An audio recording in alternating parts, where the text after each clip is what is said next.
চেষ্টা করে তার আগের বাজেটের চেয়ে আরেকটু বড় সংখ্যার বাজেট দিতে। তো এবারও আমরা সেই ধারাবাহিকতায় দেখলাম 9,38,000 কোটি টাকার বাজেট, এবং এখানে ঘাটতি প্রায় 2.5 লক্ষ টাকার কাছাকাছি।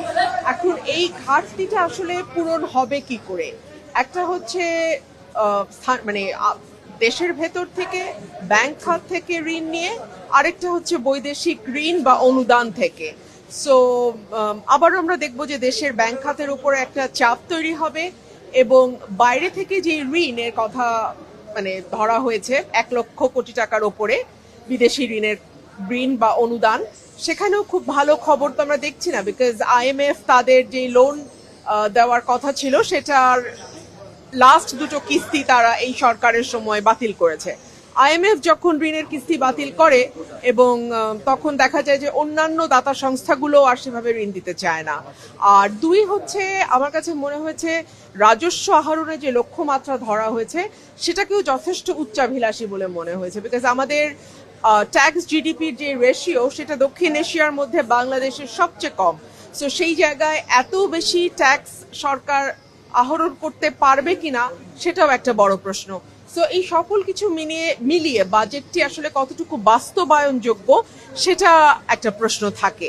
তবে এই বাজেটে বেশ কিছু জায়গায় স্বস্তির ব্যাপার আছে। অনেকগুলো নিত্য প্রয়োজনীয় জিনিসের উপরে শুল্ক মাফ করা হয়েছে। সো সেই জিনিসগুলোর দাম কমবে বলে আমরা আশা রাখি। আপনারা জানেন যে আমাদের এই মুহূর্তে মুদ্রাস্ফীতি প্রায় 9.42% কাছাকাছি। So that is very high number, মানে 9.4 মানে অনেক। সো এই মূল্যস্ফীতিটা কি করে কমিয়ে আনা যায়, আশা করি সরকার সেই ব্যাপারে পদক্ষেপ নেবে।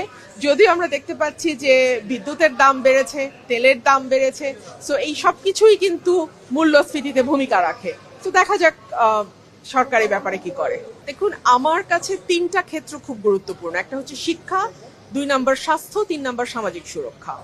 এবং শিক্ষাতে এবার দেখলাম জিডিপির 2% বরাদ্দ এসছে, যদিও বলা হয় যে স্ট্যান্ডার্ড বরাদ্দ জিডিপির 5%।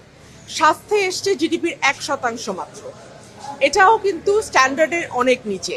সো এই দুটো ক্ষেত্রে যথেষ্ট আশা থাকা সত্ত্বেও আমরা সেরকম আশা পূরণের জায়গা দেখিনি। আর সামাজিক সুরক্ষা খাতে অতীতে আমরা দেখেছি যে প্রভিডেন্ট ফান্ড, গ্র্যাচুইটি, আপনার পেনশন, এই সব কিছু মিলিয়ে সংখ্যাটিকে বড় দেখানো হয়।